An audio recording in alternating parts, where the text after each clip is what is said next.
morning, ladies and gentlemen. On behalf of the Indus International Research Foundation, I welcome you all. As you know, on this platform, we usually host talks, lectures, panel discussions on international relations and issues related to national security, economy, economics, history, heritage, etc. But today we have a very special guest with us, that is Lieutenant General S.R.R. Aiyengar, who will be presenting and discussing his latest book on Sanatana Dharma, a layman insights into eternal truths. Now, it is not very common that a military general who had spent his entire career studying, teaching, discussing war and how to win them, decides at the end of the day to unravel the mysteries of eternal truths in his twilight days. But here he is. Therefore, if a military general talks of eternal truth, one must pay attention to it. That is what we will do here today. Before I introduce our esteemed speaker, allow me to give you a quick perspective on the subject. Ladies and gentlemen, there are roughly 1.2 billion Hindus in this world.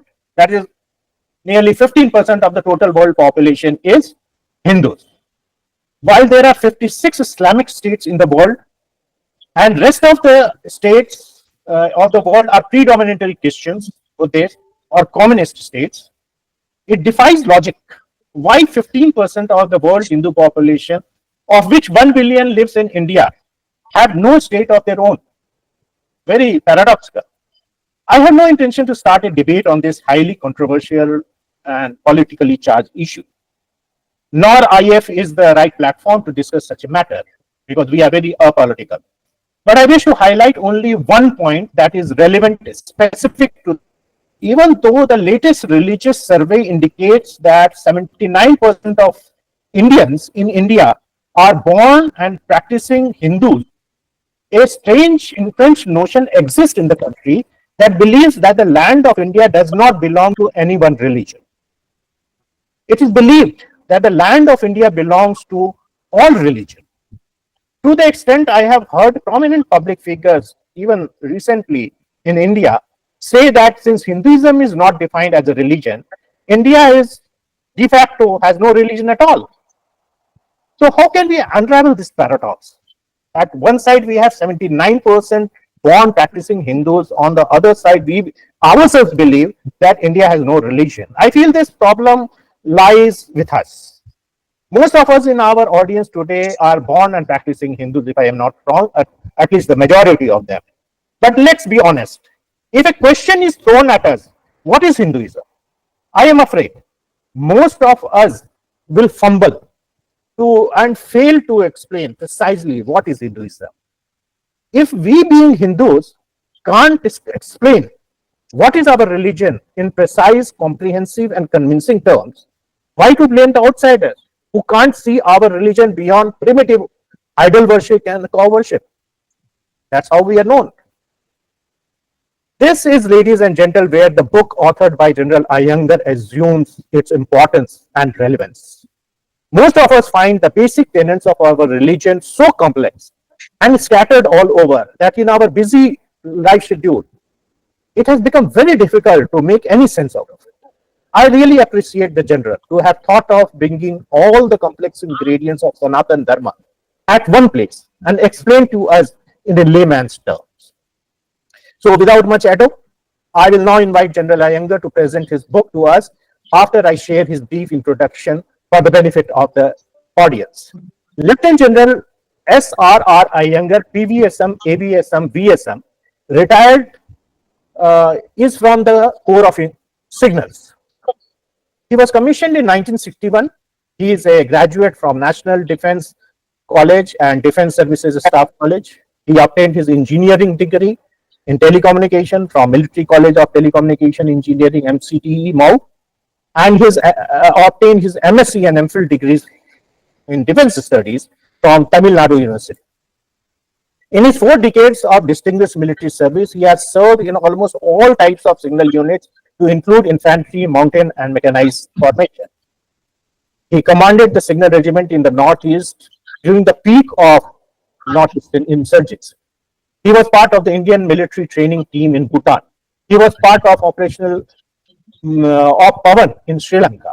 In recognition of his distinguished services, he was awarded Vishish Seva Medal in January 1989, Ati Vishish Seva Medal in 1993, Param Vishish Seva Medal in January 1999 by the President of India.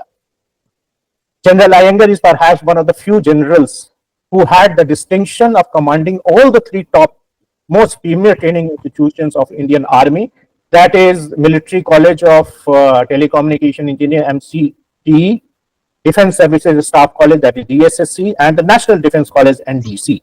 The general officer has authored till date 9 books on a variety of topics. Book on Sanatan Dharma is his 10th book that will be presented to us today. General Aiyengar hails from Sri Ranga, a sacred temple town of Trichannapalli district of Tamil Nadu. His interest in Sanatan Dharma arises from a deep fascination with the profound wisdom embedded in India's spiritual heritage. Ladies and gentlemen, it is our privilege to invite Lieutenant General S.R.R. Aiyengar to present his book. Sir, General Aiyengar, sir, the floor is yours. Jai, ladies and gentlemen, can you hear me? Yes, we can hear you, sir.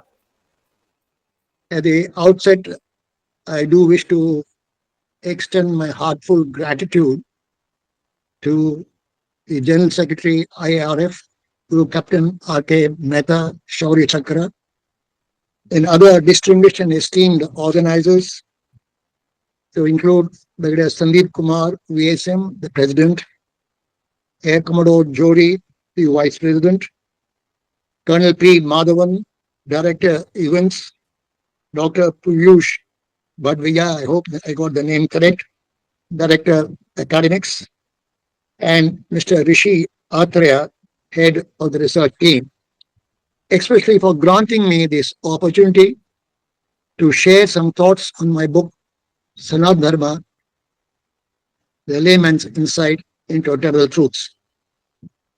At the outset, I would also like to stray off and avoid discussing the concept of Hindu Rashtra, a Hindu nation, which was mentioned in the preliminary introduction of mine, which is a topic of significant debate in India, which touches upon the history, the culture, identity, and more importantly, constitutional principles. And different stakeholders interpret it differently. Some see a call for cultural resurgence, and while others view it as a challenge to India's pluralistic ethos. Ladies and gentlemen, I have been closely following the activities of IIRF since its inception, and I deeply resonate with its commitment to promoting Indian culture and heritage. Through rigorous research, engaging dialogues, and more importantly, fostering awareness, IIRF has played a very pivotal role in celebrating the ethos of Bharat, that is India. IIRF rather, I notice, bridges the past and the present and ensuring the timeless wisdom continues to inspire generations. Also, I feel such initiatives are essential in nurturing a sense of pride and connection with India's glorious past. Such initiatives, I also feel, empower individuals to draw inspiration for a harmonious and enlightened future. And I am sanguine that today's event further reinforces this spirit of exploration and especially of this glorious and eternal wisdom of Sanatan Dharma. Sanatan Dharma, often translated as the eternal way, represents the timeless spiritual, ethical, and philosophical foundations of Indian civilization. Rooted in the Vedas and enriched through millennia by sages, seers, and scholars, it transcends the confinement of any singular religion, offering universal principles that guide individuals towards a harmonious and meaningful life.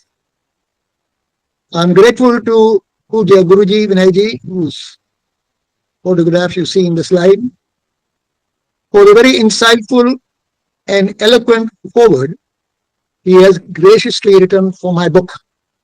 His words carry a profound depth that captures the essence of Sanatana Dharma, and his wisdom, I feel, breathes life into the book's purpose.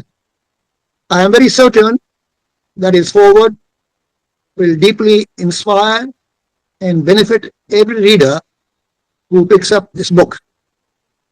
For those who haven't had the privilege of meeting him, a short introduction to him would be very apt here.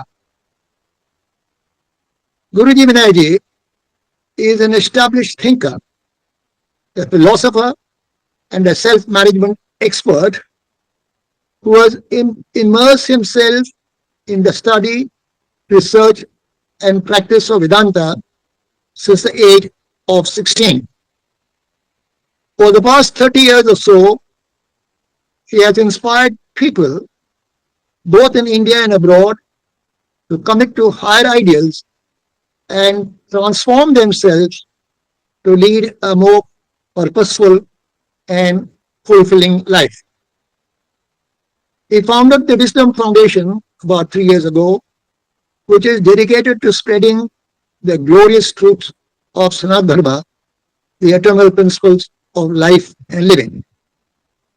His in-depth understanding, inspiring oration, and lucid explanation translates complex Vedic knowledge into valuable lessons in applied philosophy.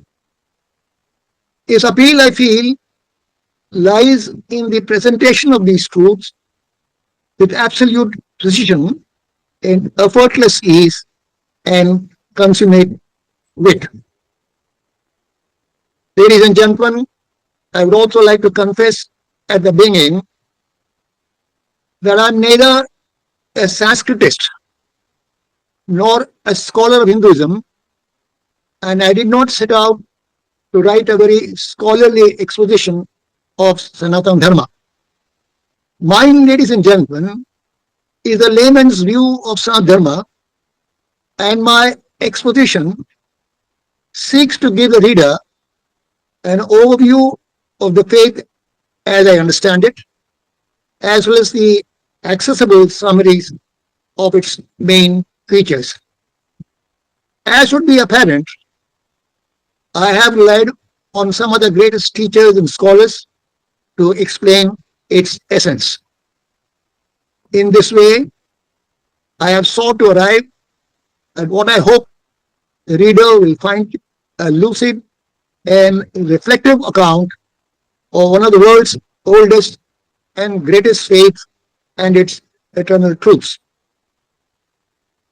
As a layman, a term used with great humility, especially when dealing with spiritual matter, this task becomes even more daunting.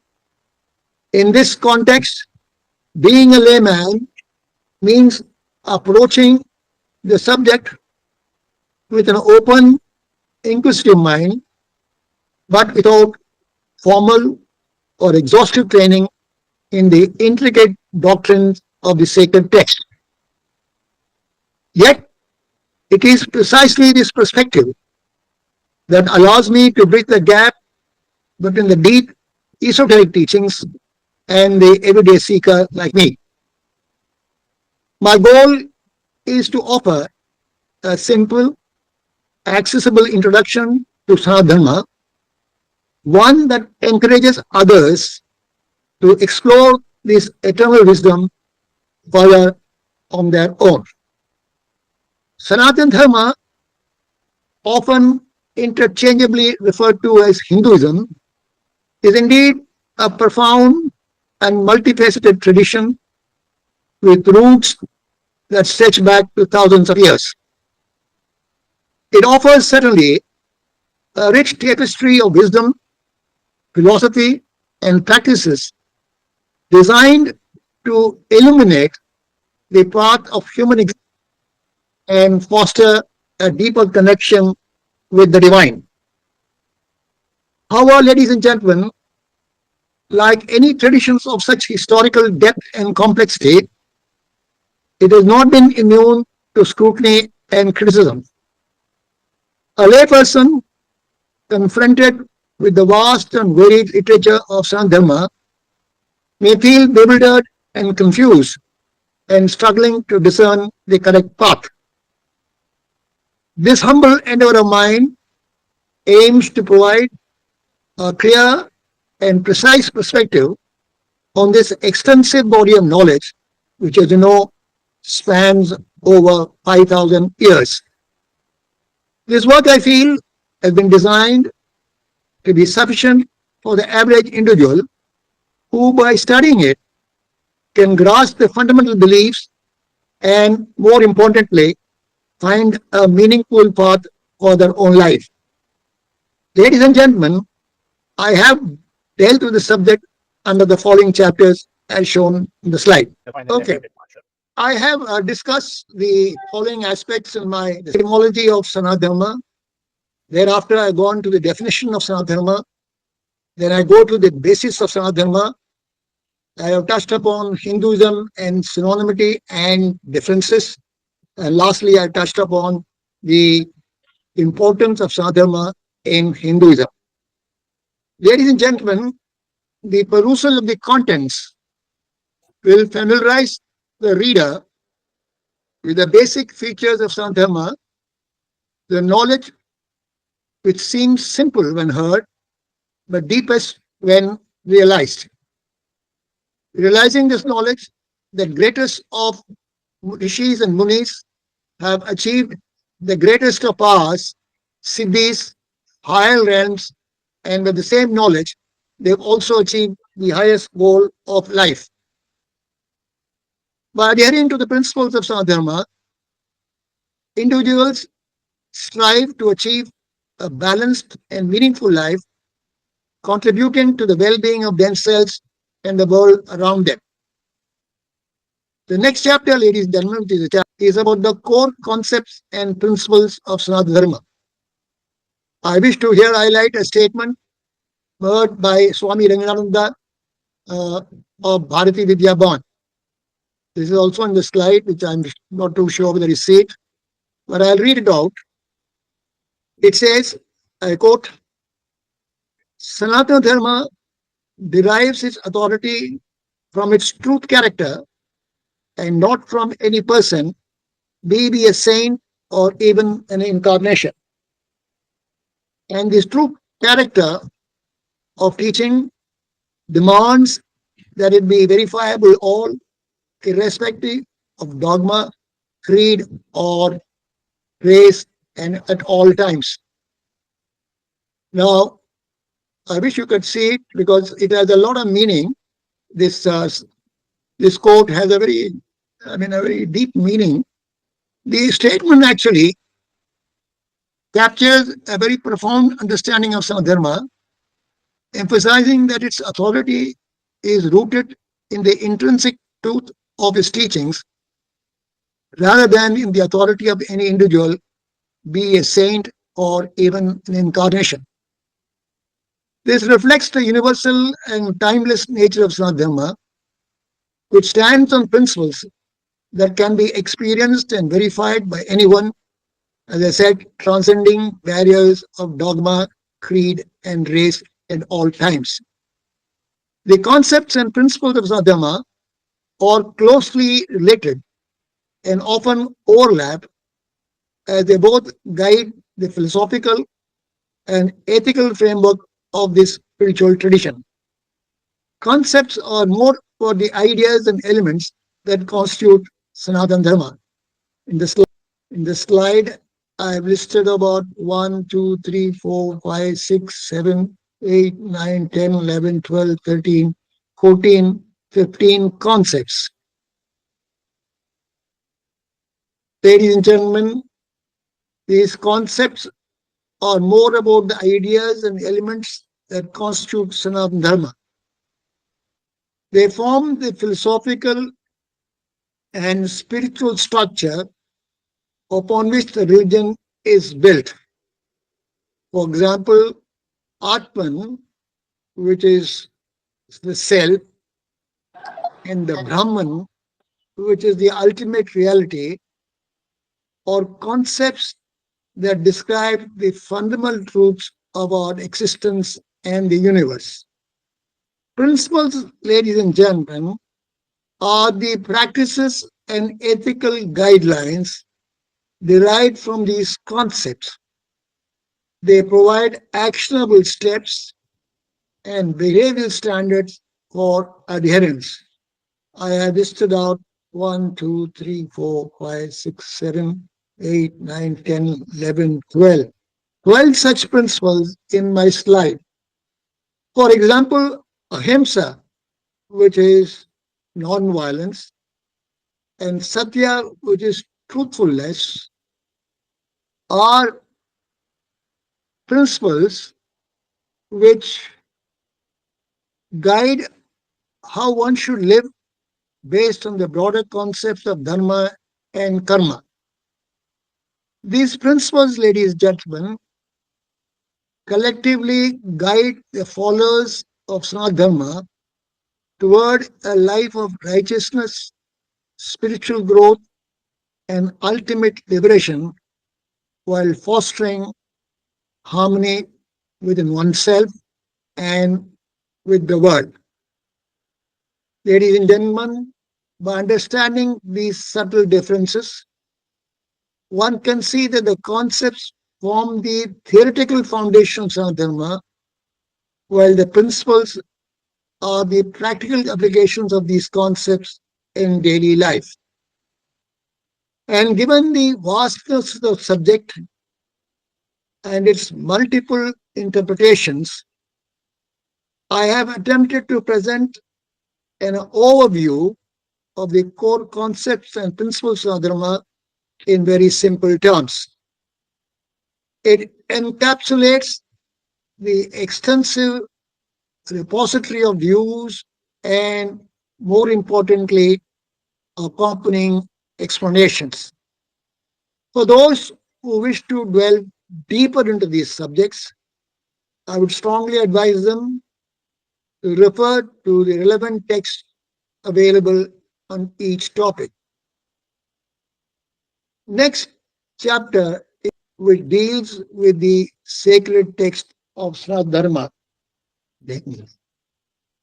As I have asserted earlier, Hinduism has no one sacred book, but several very complementary and at times appearing to be contradictory to each other. In Sanatana Dharma, sacred texts are broadly classified into two categories, Astika and Nastika, based on the acceptance of Veda as the supreme authority. Astika texts, ladies and gentlemen, or orthodox texts, or those that accept the authority of Vedas. These texts are foundational to the various schools of Hindu philosophy and theology, and they include, firstly, Vedas, the oldest and the most authoritative scriptures encompassing four collections, namely Rig Veda, Yajurveda, Samaveda, and Atharva Veda. Each Veda, ladies and gentlemen, consists of four parts. There is Samhitas, which are hymns, Brahmanas, which are rituals, Aranyakas, which are theological discussions, and Upanishad, which are philosophical teachings. Talking of Upanishads are philosophical texts that explore the nature of reality, the self, and the ultimate principle, Brahman. They form the concluding part of the Vedas and are also referred to as Vedanta. Ladies and gentlemen, Vedas and Upanishads were humanity's first steps towards spiritual evolution. Then we have the Puranas. Puranas are mythological texts that narrate the history of the universe, family history of gods, heroes, sages, and provide moral teachings.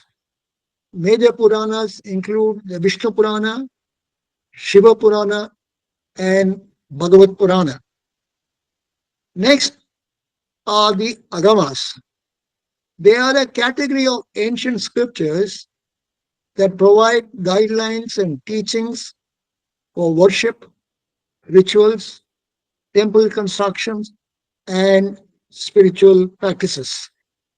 Some of the well known Agamas include Shaiva Agamas, Shakta Agamas, and Vaishnava Agamas. Ladies and gentlemen, together the Vedas and Agamas form the foundation of Hindu religious and philosophical traditions, providing a very comprehensive framework for spiritual growth and devotion. Then we have, ladies and gentlemen, Dharma Shastras. These are texts that provide guidelines for ethical and moral conduct, social duties, and laws. The Manusmriti and the Yajnavalkya Smriti are the prominent Dharma Shastras. Then we have the Itihas. These are, as you know, the epic narratives, primarily the Mahabharata and Ramayana, which include historical legends, philosophical discourses, and moral teachings. Then we have the what are known as Vedangas. These are six auxiliary sciences that support the understanding of Vedas, including phonetics, rituals, grammar, etymology, metrics, and astronomy. Then we have Upavedas. The term Upavedas referred to a set of ancient texts that are considered subsidiary or auxiliary to the Vedas.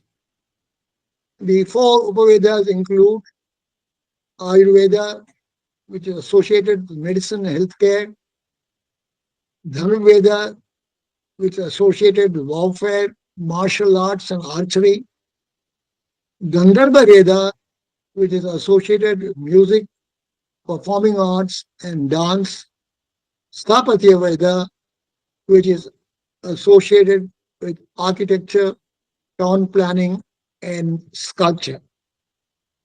Then we have, ladies and gentlemen, Nastika text. Nastika, or the heterodox text, are those that reject the authority of Vedas. These texts are foundational to the schools of thought that arose as alternatives to Vedic traditions. And they include the Buddhist text, the Jain text, and the Charvaka text. Ladies and gentlemen, the distinction between Astika and Nastika texts lies in their acceptance or rejection of Vedic authorities. Astika texts form the core of orthodox Hindu philosophy and religious practice, while Nastika texts represent alternative philosophical and religious systems within the broader Indian tradition. Both categories, Astika and Nastikas, have significantly, ladies and gentlemen, contributed to the rich and diverse tapestry of Indian thought. As the book deals with Sanatana Dharma, Nastika sacred texts are not discussed further in the book. Ladies and gentlemen, I have in my book discussed salient features of each of these sacred texts. But for those who wish to go into more of these texts, I would strongly suggest that you refer to the main text. I've given some useful links at the end of the chapter which can facilitate your further study and research. I will leave this chapter with a thought. There are Hindu sages, seers, thought leaders, reformists, and opinion makers have played a crucial role in preserving and interpreting and disseminating the ancient spiritual text of Sanatana Dharma. Their tireless efforts have made it possible for generations to access and engage with the profound wisdom. The sages and thought leaders preserved the ancient text, and they provided very valuable commentaries and interpretation that made the teachings accessible and relevant to their contemporaries and future generations. Their contributions have ensured that the profound wisdom of Sanatana Dharma continues to inspire and guide humanity, bridging the ancient and the modern, the spiritual and the practical. Ladies and gentlemen, the next is the philosophical schools of Sanatana Dharma at chapter 4. These are known as darshanas, and the it offers a rich tapestry of philosophical schools that explore the nature of reality, the self, and the divine. As shown in the slide, the six classical schools are Nyaya, Vaisheshika, Sankhya, Yoga, Mimamsa, and Vedanta, which form the core of Indian philosophical thought. Nyaya, ladies and gentlemen, emphasizes logical reason, and epistemology, while Visheshika explores the nature of the physical world through the analysis of matter and categories. Sankhya presents a dualistic framework of consciousness and matter, which is complemented by yoga, which focuses on the practical methods of attaining spiritual liberation.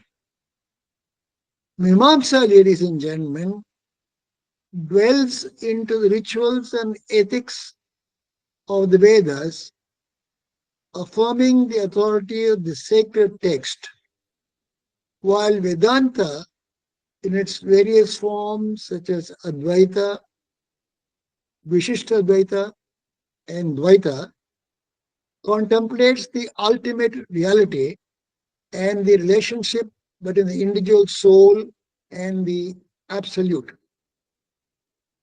Together, ladies and gentlemen, these schools represent a very comprehensive and a profound inquiry into the mysteries of life, guiding all its seekers on their journey towards self realization and spiritual enlightenment.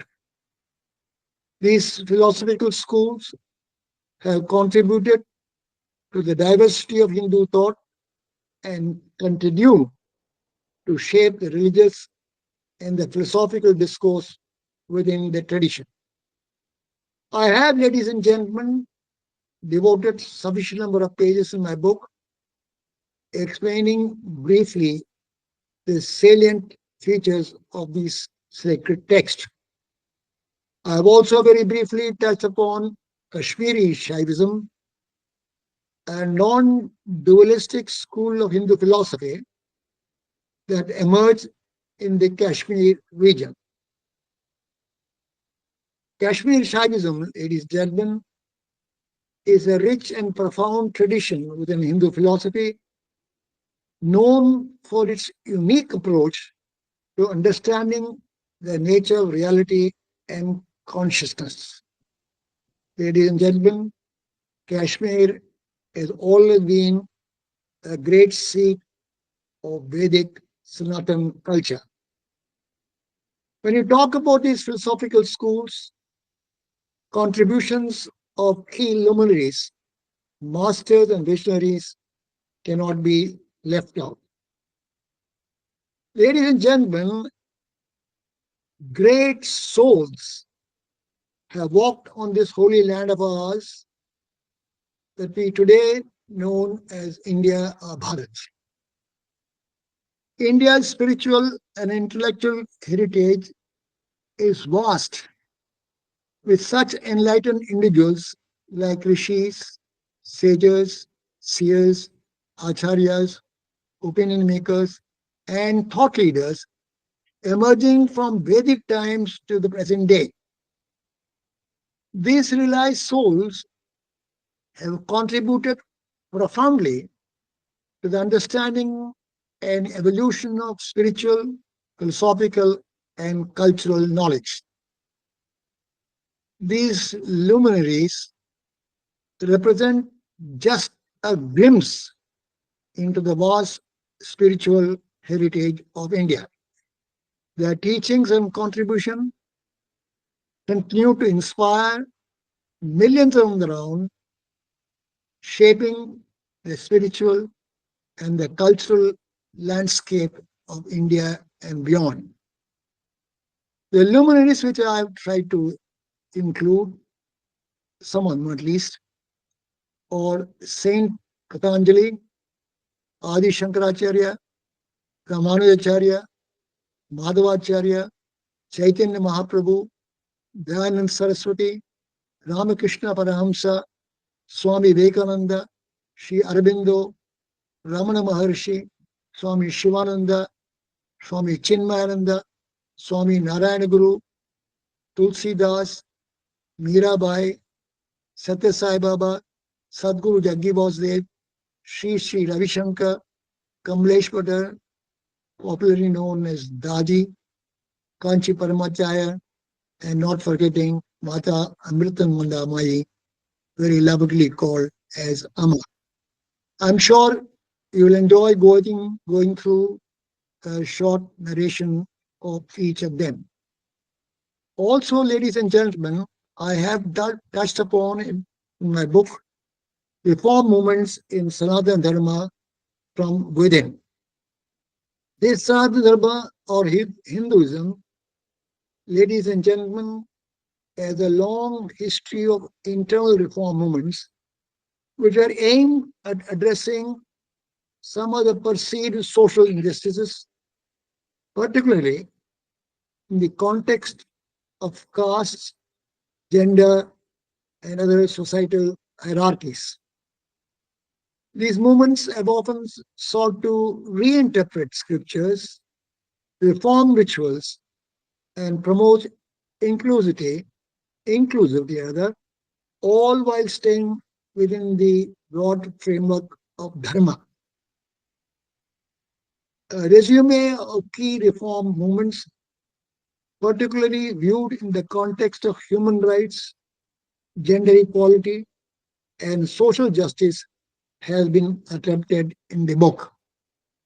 Some of the reform movements which I have touched upon are the Bhakti movement, the Brahmo Samaj of Raj Ram Mohan Roy, Arya Samaj of Dayanand Saraswati, Sri Ramakrishna Mission of Swami Vivekananda, Mahatma Gandhi and his Harijan movement, Dr. B.R. Ambedkar and his Dalit movement, Vinoba Bhave, known for his Bhudan movement, and Sri Narayana Guru, the Kerala Reform movement. Ladies and gentlemen, Sanatana Dharma has seen various reform movements that have sought to address the issues of caste, gender, and social justice. These movements were often led by individuals who sought to reinterpret Dharma in a more egalitarian manner, promoting human rights and gender equality in ways that align with contemporary social concerns. These reform movements in Sandhama not only address social injustices or religious stagnation, but in a way revitalized the core spiritual values of this great tradition. They fostered inclusivity, adapted to changing times, and reinforced the global relevance of the eternal principles enshrined in Sanatana Dharma. The challenge today, ladies and gentlemen, is to continue evolving these ideals to further address the complexities of modern human rights issues while preserving the core tenets of spiritual and moral progress. Chapter 5, ladies and gentlemen, deals with the rituals and practices in Sadharma. I have a quote here to of Swami Chinmayananda, who made this remark about rituals and practices. You all, I'll just read out what this quote is. Swamiji said, I quote, in Sanatana Dharma, rituals and practices are not mere external ceremonies, but are intimately connected with the spiritual evolution of the individual. Unquote. Ladies and gentlemen, rituals are undoubtedly a very precious part of the religious practice for most Hindus. Also, as of its huge diversity and the multiple folk practices it has absorbed over the millennia, mainstream Hinduism abounds in festivals. In fact, there is no day in the calendar which is not associated with some auspicious occasion or dedicated to a specific god or assigned to a particular religious practice. The importance and significance of each day will again vary depending upon which part of India one is in and which community one belongs to. Sanatana Dharma, ladies and gentlemen, is a living tradition that encompasses a vast and diverse array of rituals and practices. These rituals are deeply rooted in our ancient texts and traditions and are integral to the daily lives of their followers and serve as a means of connecting with the divine. They help you to seek spiritual growth and also preserve the cultural heritage. From the simplicity of lighting a lamp at dawn to the elaborate ceremonies of festivals, Sanatana Dharma offers a spectrum of practices that cater to the varied needs and temperaments of its adherents. Also, ladies and gentlemen, rituals in Sanatana Dharma are not monolithic, as they vary widely across regions, communities, and even families, reflecting the religion's inherent flexibility and adaptability. These practices, as you know, can be very deeply personal, like you have daily worship, puja performed at home, or communal, like temple festivals, festivals that bring entire communities together. They can also be as complex as Vedic rituals performed by learned priests, accompanied by chanting and mantras by the devotees.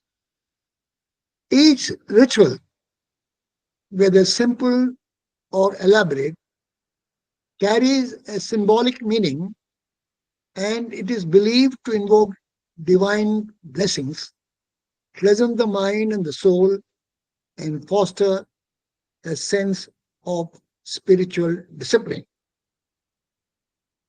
Various rituals and practices in Sanatana are in fact intended to harmonize the individual with the cosmic order. They foster spiritual growth and uphold dharma, which is righteousness.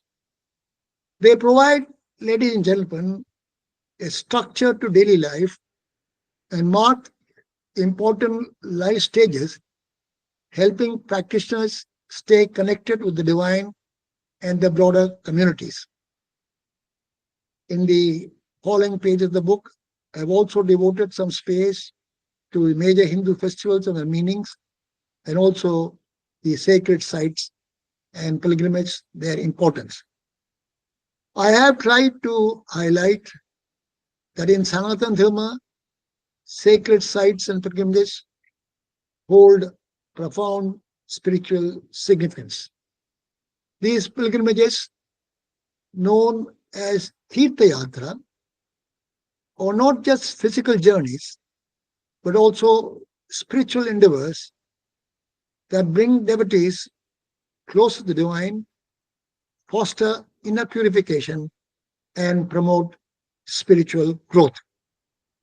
Ladies and gentlemen, pilgrimages have always been an integral component of religious belief.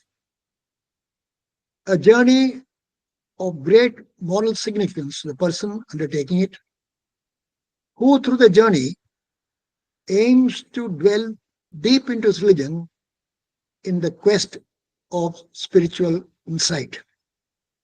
And in the strength of this conviction, he or she starts a journey of self realization that he or she believes will lead him or her out of darkness into the light. Chapter 6, that is the next chapter, deals with the ethical teachings of Sanatana Dharma. I have referred to a verse from Bhagavad Gita, chapter 16, verse 1 to 3. I shall read it out for you, but it's important. Quote, fearlessness, purity of heart, steadfastness to knowledge, charity, self-control, sacrifice, study of the scriptures, austerity, and uprightness. These are the qualities that constitute ethical living in Sanatana Dharma. This is chapter 16 of Bhagavad Gita, verses 1 to 3. Ladies and gentlemen, I have picked this quote, for this quote captures very succinctly the qualities that constitute ethical living in Sanatana Dharma. Sanatana Dharma offers a rich collection of ethical teachings that have been guiding individuals and communities for millennia. These teachings emphasize the pursuit of righteousness, moral integrity, and more importantly, the alignments of one's action with universal principles of justice and harmony. These teachings provide a framework for leading a life of virtue, balance, and spiritual growth, and they continue to inspire ethical conduct in the modern world. Ladies and gentlemen, dharma is the central ethical concept and a very comprehensive ethical category, in the light of which all ethical ideas can be understood. Dharma, the moral pursuit of man, is to be followed in all human endeavors, and it underlies all other purusharthas, namely artha, which is wealth, kama, which is desired pleasures, moksha, which is spiritual liberation. The concept of dharma, ladies and gentlemen, constitutes the core of Hindu ethics. The entire discipline of ethics in the apex is built on the concept of dharma. It denotes a mode of life or a code of conduct. It prescribes certain duties to people based on varna and ashramas and regulates their activities as members of the society. A few words on the principles and insights. Ancient Indian sacred texts lay out a very comprehensive ethical framework emphasizing both personal and social responsibilities. The foundation of ethics in these texts is deeply intertwined with the concepts of dharma, that is, duty and righteousness, and karma, the law of cause and effect. I have attempted to, ladies and gentlemen, to spell out a very broad outline of some of the key ethical principles as spelled out in various ancient Indian scriptures. The concept of right or wrong have also been touched upon, giving the Sanatana Dharma's viewpoint vis-a-vis the Western viewpoint. Ethical guidelines, as found in the text like the Yoga Sutra of Patanjali, offer very practical advice on how to live a righteous life. Ladies and gentlemen, as we navigate the modern complexities, the ethical teachings of Sanatana Dharma remain ever relevant, offering practical wisdom for creating a just, compassionate, and harmonious world. The next chapter is chapter 7, which deals with the contemporary relevance of Sanatana Dharma. This is one of the important chapters, and it took the maximum time of me to write. Here I actually wish you to reflect on a quote attributed to Swami Vivekananda, and I shall read out the quote. Quote, Sanatana Dharma is not a religion of the past. It is the religion of the future. It is the eternal truth, adaptable to every age and circumstances. Unquote. Swami Vivekananda. Ladies and gentlemen, no religion in the world has been more misunderstood or misrepresented than what is commonly known as Hinduism. Unlike Islam or Christianity, Sanatana Dharma does not trace its origin to a single philosopher, a prophet, or the teachings of any one preceptor. As with all ways of life, there have been periods of stagnation and corruption. Foreign ideas have crept in, contaminating high principles. Successive invasions by foreign elements contributed both to the growth and deterioration of the ancient society, which often looked inward for survival. However, constant reform movements enable society to stand up to a newly imposed value system. The survival of the Dharma, despite all these frequent attacks, is indeed a testament to its profound inner strength. Ladies and gentlemen, we find Sanatana Dharma faced two major challenges. First from Islam and then from Christianity. Both sought to identify and exploit perceived weaknesses in their ancient faith to undermine it. Deliberate efforts were made to bring Dharma into disrepute. One serious accusation was the practice of casteism and untouchability. Another was related to idol worship. Misinterpretations of social values that had developed over centuries were intentionally propagated to tarnish the reputation of Sanatana Dharma and ultimately to destroy it. Both Islam and Christianity, which emerged much later, spread rapidly due to the political power they wielded and also their vigorous practice of religious conversion or proselytization. Consequently, ladies and gentlemen, Hindu and the religion were subject to defeat and humiliation during nearly 8 centuries of Muslim rule, followed by 2 centuries of British rule. Despite this, Sanatana Dharma survived in India, a fact that speaks volumes about the perennial strength of its philosophy.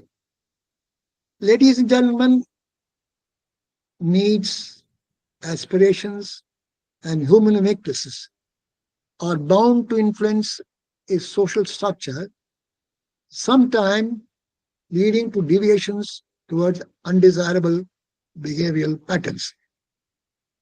All mighty institutions go through such periods in the history when they fall into disrepute or lose sight of their original lofty goals. Hindus, too, I think, strayed away from the tenets of their humanistic philosophy. However, from time to time, right thinking individuals and reformers made efforts to bring people back to the true nature of their religions. Due to their efforts and exposure offered by today's globalized world, I feel that barriers of caste are slowly but surely falling away in modern India. Ladies and gentlemen, I do wish to share the analysis of feedback, which is my next slide. In recent times, a noticeable trend has emerged among certain ideologies to denigrate Sanatan Dharma, and some of these ideologies have even called for its eradication, citing perceived fault line and questioning its relevance in the contemporary world. Obviously, such a narrative had sparked considerable debate and concern among those who hold Sanatana Dharma dear, viewing it as a timeless and integral part of our cultural and spiritual heritage.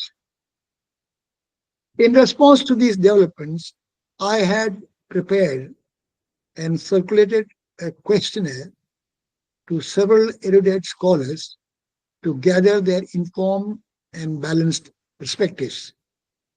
These scholars included from Chinmaya Mission, Sri Aurobindo Ashram, Ramakrishna Mutt, Swami Vivekananda Trust, Arya Samaj, Divine Life Society, Wisdom Foundation, Veda Samskriti Samiti, and several other independent scholars not affiliated with the above organizations. Their insights, ladies and gentlemen, were valuable in addressing these criticisms and charting a constructive course for the future.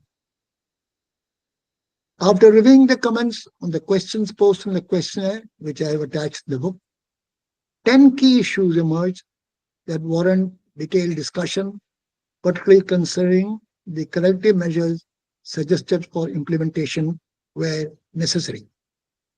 The 10 key issues were, I'll read them out. Issue number 1 is how can the principles of Dharma remain relevant in addressing the challenges in modern times? Issue number 2 is what are the most common criticism of Dharma and what motivates these criticisms? Are they based on misunderstanding, historical grievances, or other factors? Issue number 3, what measures can be taken to address and rectify social inequalities attributed to certain practices associated with Sanatana? Issue number 4, how can the principles of Sanatana remain relevant in contemporary times? Issue number 5 was the role of educational and religious organization, basically in preserving and promoting the values of Sanatana Issue number 6, how can various institutions, be it religious or educational, help to communicate the positive aspects of Dharma to both followers and critics? 7, how can the principles of Dharma be not distorted or misused to justify extremist use? Issue number 8, what is the vision for the future of Sanatana in the global context? Issue number 8, 9, how can the followers of Sanatana contribute to a more peaceful and harmonious world? And the last issue was how to kindle the curiosity and the interest of younger generation in understanding the precepts and principles of Sanatana Dharma. Ladies and gentlemen, the last issue actually came up as a result of my interaction with the respondents. Beside the above mentioned issues, the respondents also raised concern on some of the issues which I have put in the slide. These include casteism, untouchability, secularism, idol worship, religious conversion, Sanatan Dharma and its adaptability, the role of media, including social media. Ladies and gentlemen, I have attempted to present a balanced discussion that honors the richness and depth of Sanatana as experienced by its devout followers, but also addressing at the same time the concerns and criticism raised by skeptics and critics. This approach, I feel, seeks to foster a constructive dialogue, encouraging deeper understanding and introspection of Sanatana in the evolving context.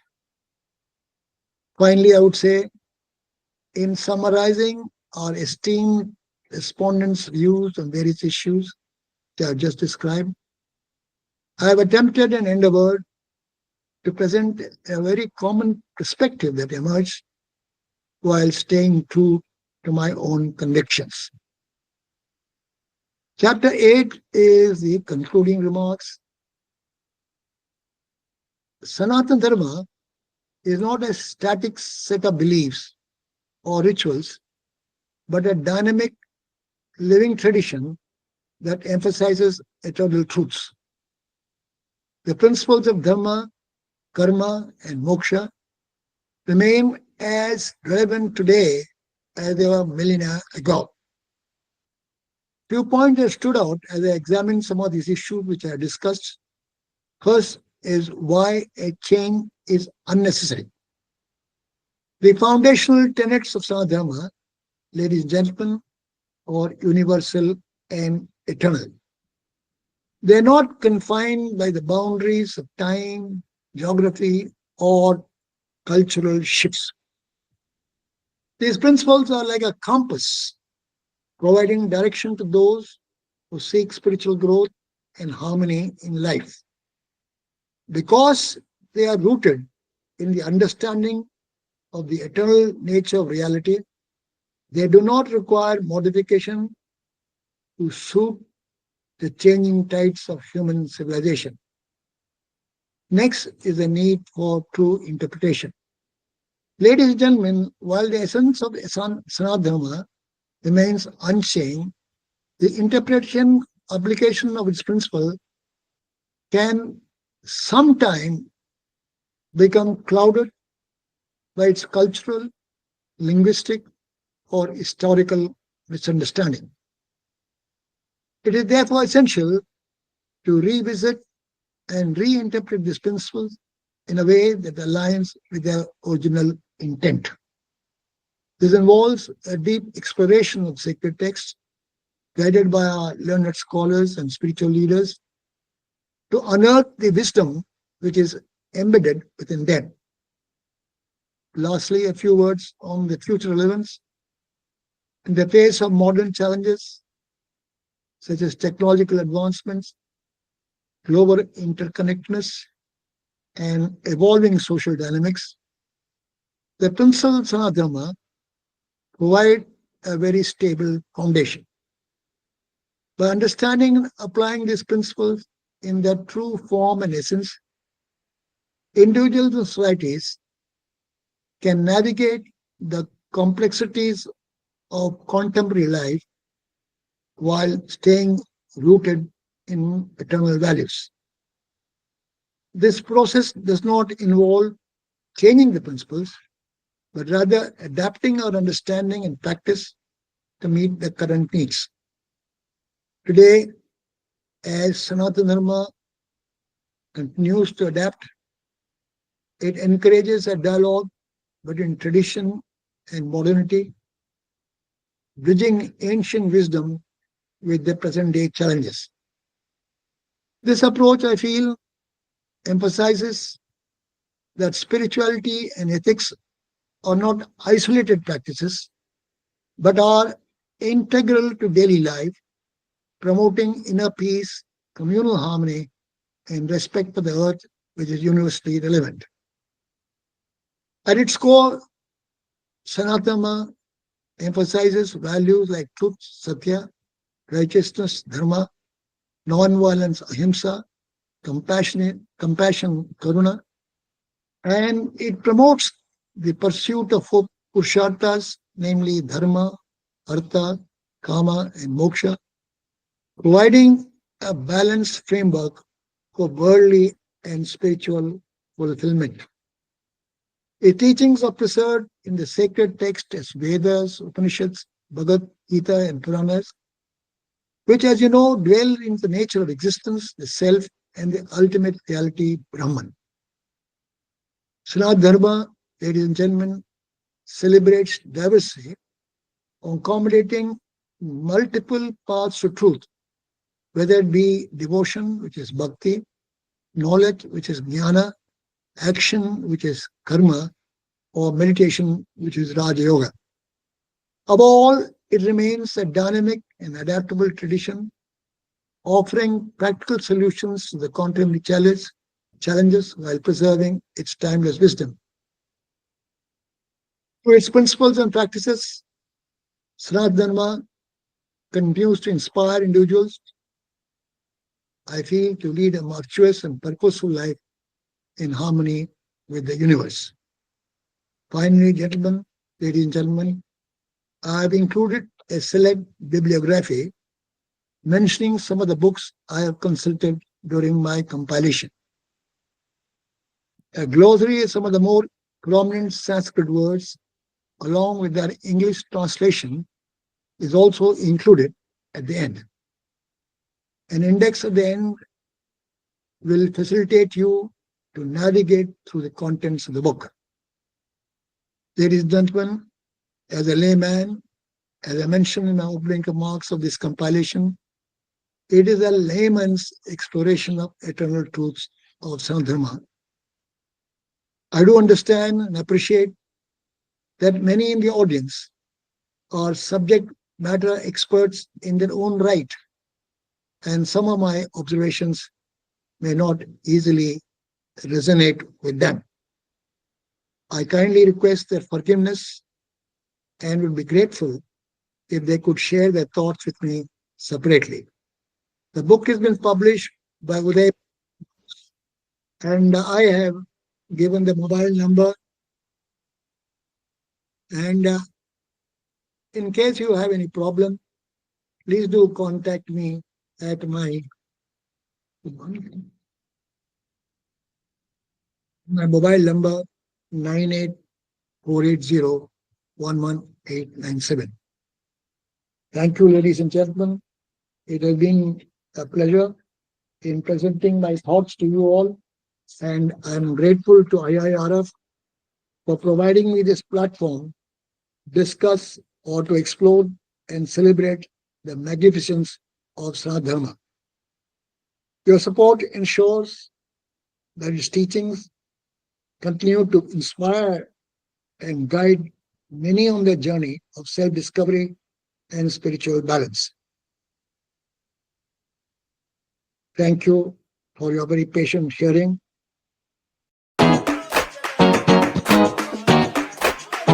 Thank you very much, General Aiyengar, sir.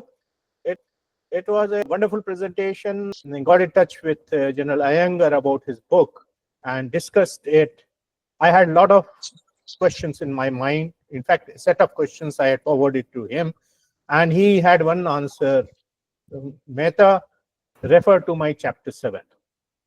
Chapter 7 nearly covers all the doubts, and he has attempted to answer it there. And then I said, okay, sir, yes. Then I had gone through the book, wonderfully formatted. As an individual, keen student of Indian heritage, my student age itself, I have been very much interested. My first exposure to spiritualism was in the IIT Kanpur. I listened to Swami Chinmayananda lectures on Gita Gyan Yagyan. And that was really a breakthrough moment for me when I got a lot of interest. And since then, I have been trying to study this subject.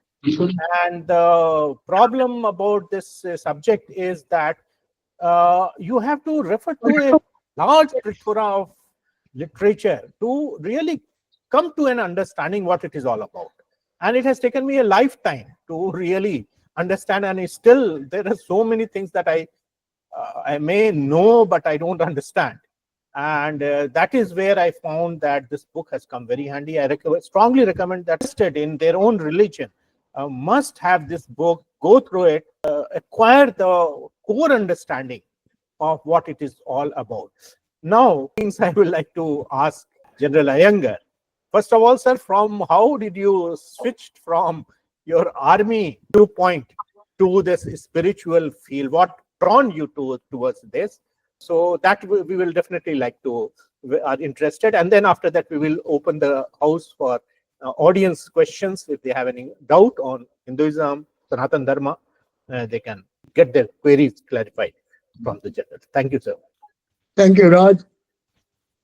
In fact, I'm often asked this question as what has motivated you to take a subject like Sanatana Dharma.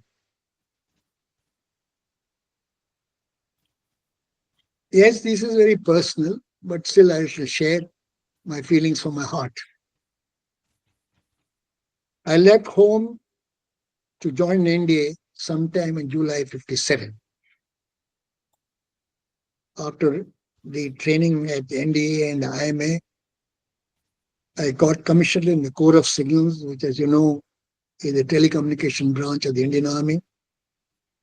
And after a very fulfilling service of nearly 4 decades, retired from service on the 1st of April in the fine city of Secunderabad. Well into the evening years of my life, I'm now 84 years, I engage myself in sharing the experience of life and resulted in writing 10 books. This one is the 10th book. The 11th book, which is a Hindi translation book, is well on its way. I come from a background as a serviceman, you'll appreciate, where duty, discipline, and service to the nation shapes much of our lives. In many years of my life, like many of my peers, I witnessed the trials of war, the discipline of duty, and the camaraderie that binds our soldiers together. Like many in uniform, I witnessed moments of intense action, periods of quiet reflection, and the strength that comes from a shared purpose. Yet, beyond the rigors of this uniform life, there's always a quieter journey unfolding within. A search for meaning, a quest for inner harmony. It was my 83rd birthday during my visit to Ayodhya. Something stirred deeply within me. Standing in the sacred city, so steeped in values, and the essence of Sanatana Dharma, I felt the inner calling that I could not ignore. It wasn't just nostalgia or reverence, it was as if centuries of wisdom were gently beckoning me to engage, reflect, and share. And also during that visit, I deeply sensed a profound influence of Sanatana Dharma, which lives on the minds and hearts of the devotees. It became clear to me that beyond rituals, it exerts a significant impact on life itself. This realization, Rajshekar, sparked a keen interest in exploring the nuances of Sanatana Dharma. Thus began my journey. I know this journey is long, evolution takes place slowly, and perhaps they say perseverance is a prime quality in this journey. And this journey also gained some momentum few months later when I observed a growing trend in certain Dravidian ideologies to denigrate Sanatana Dharma. Some of these individuals, as I mentioned in my presentation, had gone so far to call its eradication, citing perceived flaws and questioning its relevance in today's world. Therefore, my interest, I would say, started from there very seriously, and it arises from a very deep fascination with this profound wisdom which is embedded in our spiritual heritage. And therefore, this I also found that spiritual wisdom is far from being abstract. It also offers practical guidance for modern challenges, promoting values like compassion, self awareness, and more importantly, inner peace. I felt by studying Sadharma, I would understand India's rich spiritual legacy, a way of life, but also to explore this knowledge will foster a more balanced, ethical, and enlightened society today. I was compelled to write this book not as a scholar, but a seeker like all of us, as someone who has served the nation outwardly, now wishes to serve inwardly Okay. by kindling thoughtful dialogue on the enduring wisdom of our Dharma. It is this unexplainable, profound sense of calling that I felt this. It is a timeless way of life that speaks to the heart and guides the mind and, should I say, elevates the soul. And therefore, as I began this journey, I was quite sure that this book will turn out to be my humble attempt Yep. to distill some of the core ideas for others like me, the seekers who have not had the time earlier in life, but now wish to understand the deeper foundation of our cultures, ethics, and spiritual traditions. Serving in the services does not make you unethical or unreligious, but I think when serving the nation, you also do a very spiritual duty, namely your dharma as Yeah. soldier, sailor, or airman. After the reading the book, I also felt both Hindu and non-Hindu alike come away with a new appreciation of the faith which I cherish and the challenges it faces in contemporary times. I think my book would serve its purpose. Thank you. Thank you. Wonderfully explained, sir. Wonderfully explained. Beautiful words you have used, and we also hope that now, if somebody asks me the question, "What is Hinduism?" I'll say there is a book. You read that, and that will explain you. Any questions from the audience? Sir, yes, sir. The house is open. Yes. If you want. For a start, thank you, sir, for the talk, and all of us have learned a lot. And I hope that we'll continue to. We are looking forward to reading your book, and sir, thank you.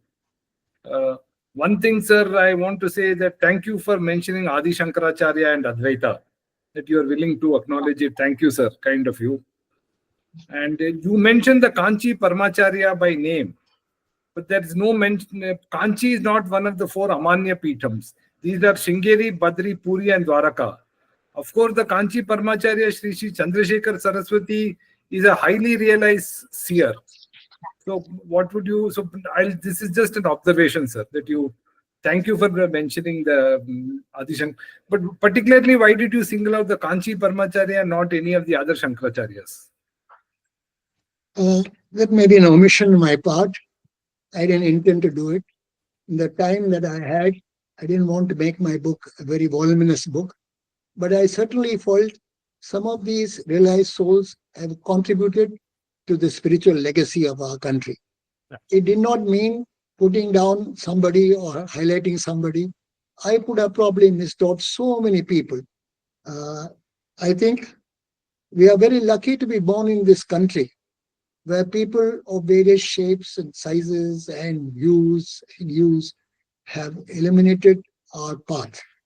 And therefore, I regret if I have not mentioned the others. I have the occasion to visit all these Peters, which you said. The last one was the one on my 84th birthday.